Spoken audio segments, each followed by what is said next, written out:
You've probably seen it, right? Or, I don't know, maybe even lived through it yourself, that moment, An older kid, maybe a preteen, suddenly just seems to flip a switch around their younger sibling, the second friends walk in the door.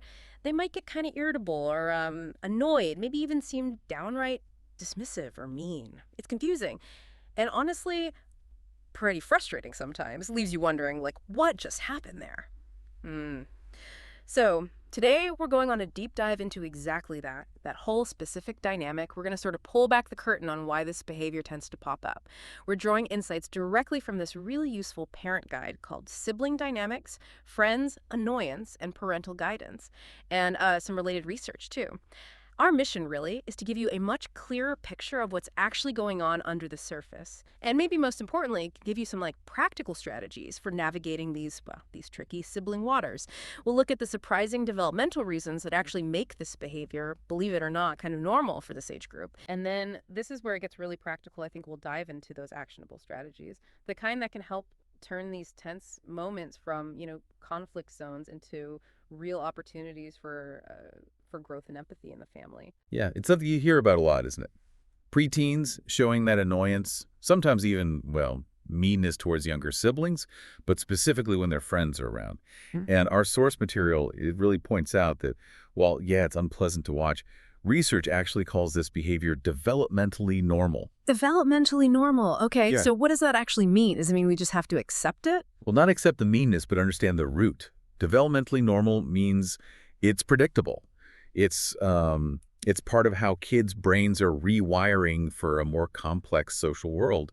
It's messy. It doesn't necessarily spring from malice. Yeah. It's often just messy growth, like you said. I see growth. I like that. It frames it differently. So if it's normal, what exactly is happening inside their heads? What's driving that reaction? Well, a huge part of it is this big shift in identity. Around those preteen years, say ages 9 to 12, kids increasingly start to define themselves through their peer group. It's less about family defining them. It's this major developmental shift. And in that context, a younger sibling can suddenly feel like a threat to this new social image they're building. A threat. Wow. How so? Because, according to the research, kids this age get really hypersensitive to how their peers see them, like acutely aware.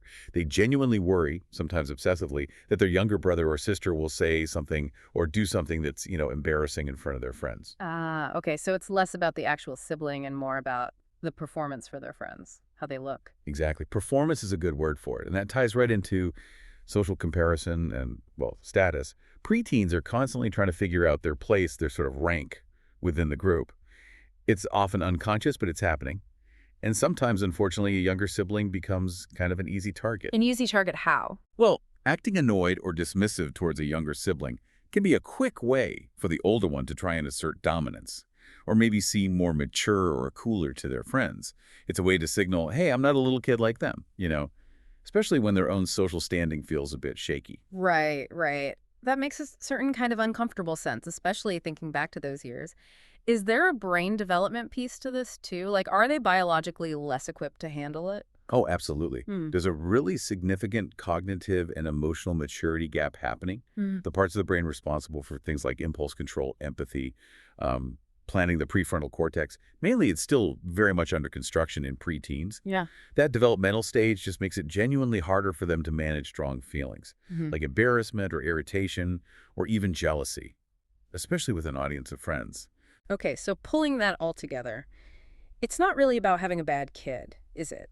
It sounds more like this complex mix of identity stuff, social pressures, and a brain that's literally still developing its control panel. Yeah. That definitely reframes how you might react as a parent seeing it happen. It really does.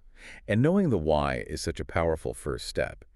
It shifts us from maybe judgment towards understanding, or at least trying to understand. But then, of Yeah. course, the next question for parents, for anyone watching this, is always, okay, I get it, maybe, but what do we do about it? Exactly. Understanding is great, but parents need tools. What can they actually do in the moment or around these situations? Yeah, and the good news is there are really supportive, effective strategies. The guide lays out some great ones. The first big one is about normalizing the feelings, but not the behavior. Okay, unpack that. Feelings versus behavior. So the idea is to teach your older child that, yeah, it's actually okay to want space from a younger sibling. It's okay to want focused time with friends. That feeling is valid. But it's absolutely not okay to be mean or dismissive to get that space. The guide gives this great example phrase. It makes sense that you want to focus on your friends, but you still need to be kind to your sibling. We treat people with respect in this family. Oh, I like that. It validates the feeling, it makes sense, but holds the boundary, you still need to be kind.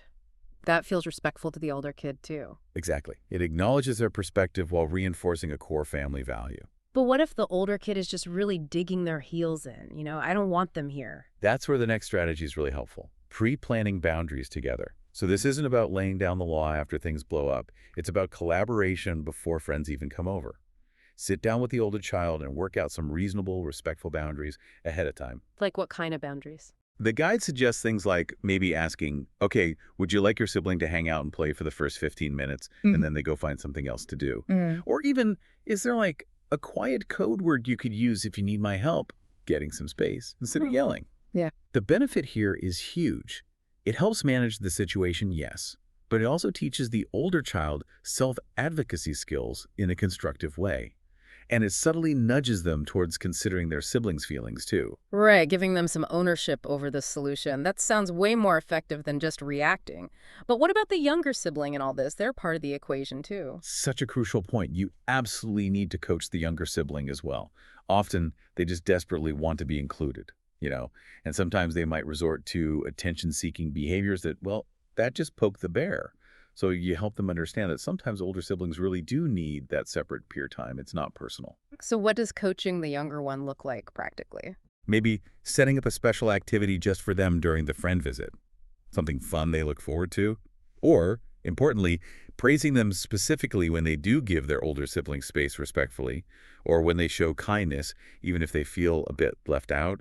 It's teaching both sides social awareness. And that leads nicely into positive reinforcement, doesn't it? Focusing on the good stuff. Yes, absolutely.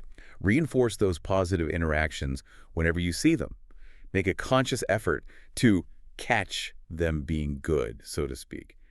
Praise respectful sibling behavior, not just generally, but before and during these social visits, if possible. The source calls it using labeled praise. Labeled praise, meaning? Meaning you're specific. Instead of just, hey, good job, you say something like, wow, I noticed you let your sister join your game for a few minutes before you politely asked for some space that was really thoughtful of you. That kind of detailed feedback tells them exactly what they did well, which makes it much more likely they'll do it again. That's a great, really actionable tip. Okay, but let's be real. Sometimes, despite all the pre-planning and coaching, things still go sideways. What then? After the conflict. Yeah, moments will still happen. For those times, the strategy is to role play and reflect. But after the heat of the moment has passed, take the older child aside privately when things are calm and guide them with questions, not accusations. Things like, what do you wish had maybe gone differently back there? Or, okay, yelling didn't really work out. What could you maybe say or do next time instead? So it's about learning from it, not just punishing it. Exactly. And the source actually has a nice touch here, suggesting that role-playing these alternatives, like practicing what they could say, can even be done using a bit of humor.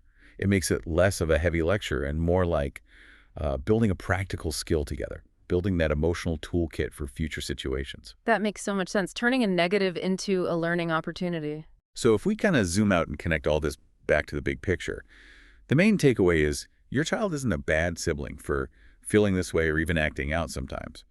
They're really just grappling with how to balance this growing, intense need for peer connection with their fundamental family ties.